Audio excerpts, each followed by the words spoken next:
Yo, what's up guys? Kembali lagi bersama denganku di channel Wibu Rambek tentunya. Apa kabar nih kalian? Apakah masih mengenang masa lalu? Atau kalau nih karena ditinggal mantan? Sudah 2024 loh. Masa masih gagal move on juga? Nah, daripada kalian galau-galau nggak jelas, mending ayo kita bahas anime. Ya, kita bahas alur anime Deadmon Dead Play. Yowes, gak usah banyak cincong lagi, langsung saja kita saksikan video selengkapnya.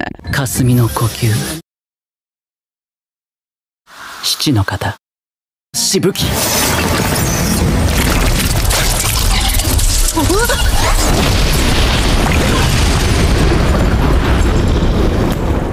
Cerita kali ini sudah masuk ke episode 3.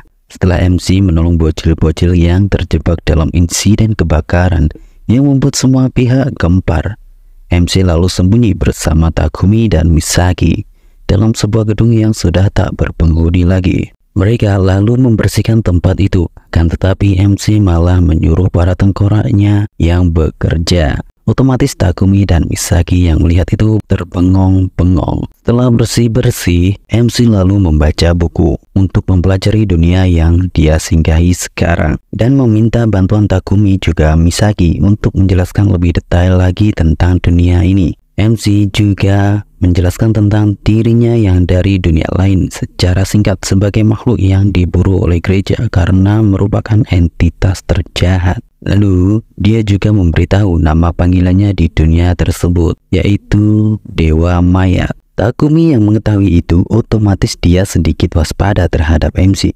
Bahkan terkejut ketika MC bisa berbicara dengan arwah Polka Shinoyama yang dimasukkan ke dalam drone milik Takumi.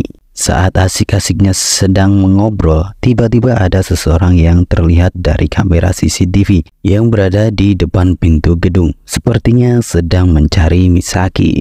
Misaki pun bergegas keluar dan menemui orang itu. Dan ternyata orang itu meminta tolong ke Misaki untuk membunuh seseorang. Akan tetapi Misaki sedikit ragu-ragu untuk melakukannya. Tiba-tiba sosok MC muncul sambil jongkok dan ngomong kalau dia menerima pekerjaan itu. Setelah MC ngomong gitu, Misaki juga menerima pekerjaan untuk membunuh seseorang. Takumi yang sedari tadi memperhatikan dari jendela gedung hanya bisa diam dan membatin. Apa sih yang sedang dia rencanakan? Scene lalu berganti. Di malam hari di sebuah gudang, Misaki dan juga orang yang memberikan pekerjaan itu sedang mengintai targetnya. Ketika Misaki mencoba masuk, tiba-tiba muncul orang-orang membawa tongkat seperti sudah disiapkan sebelumnya oleh seseorang. Mereka lalu menyerang Misaki bergantian. Namun semua lawannya dikalahkan dengan mudah oleh Misaki tanpa gunain senjata. Misaki hanya menggunakan tangan kosong. Saat semua lawan sudah tumbang, tak tahu siapa itu berhasil menembak dada Misaki dari arah belakangnya. Dan ternyata orang yang menembak adalah yang meminta bantuannya. Orang itu memberi pekerjaan ternyata hanya untuk balas dendam. Saat orang-orang itu melihat kalau Misaki sudah tewas, mereka segera akan pergi. Namun tanpa ada yang menyadari, saat mereka balik badan, muncullah sosok MC, yaitu Dewa Mayat yang bertubuh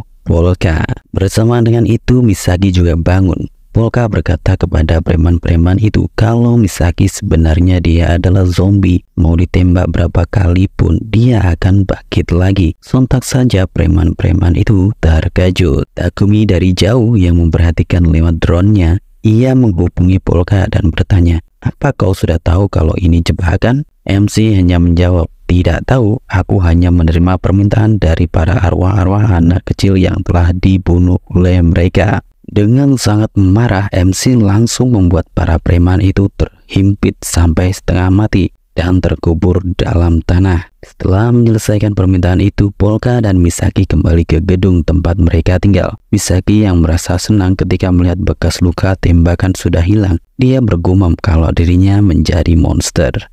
Bukannya takut atau marah, justru malah bahagia. Misaki yang asik dengan melihat tubuhnya yang menjadi semakin kuat di depan cermin. Di sisi lain, Polka dan Takumi mengobrol. Akhirnya Takumi pun memahami sifat Polka setelah ngobrol. Ia pun menurunkan kewaspadaannya kepada MC.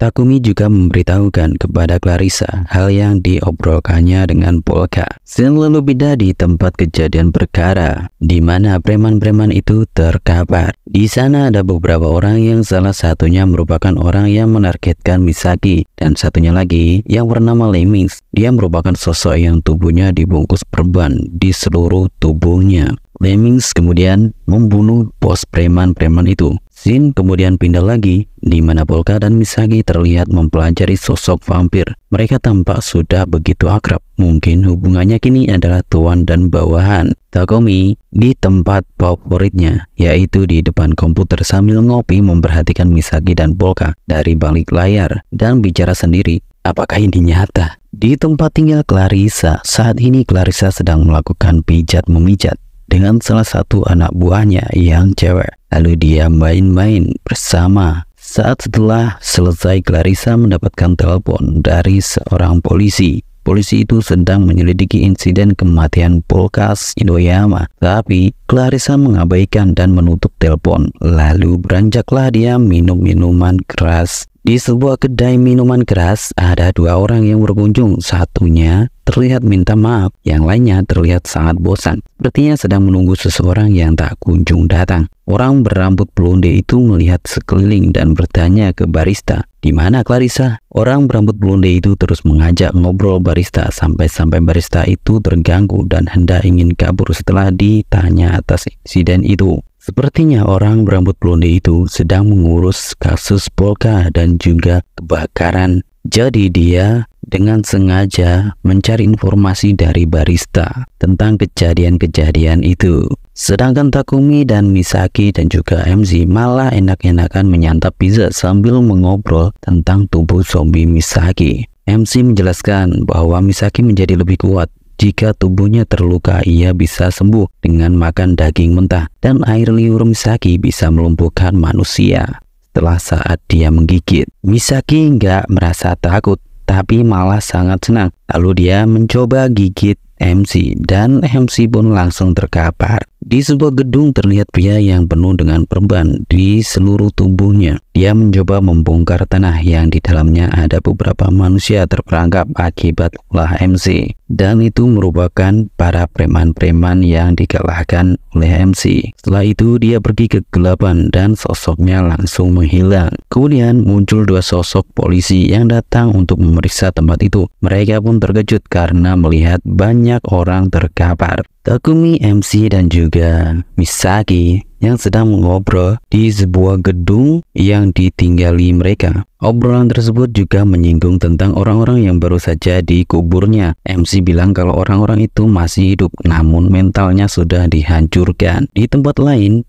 di tempat insiden, para polisi sedang melakukan olah TKP dan juga mengevakuasi. Terlihat juga pria berambut blonde panjang berjalan menuju lokasi insiden. Dia datang ke lokasi bersama dengan bawahannya. Ternyata orang yang minum-minum di kedai Clarissa itu merupakan seorang polisi. Orang yang berambut blonde namanya adalah Tsubaki Iwanome, sedangkan bawahannya bernama Kozaburo Arase.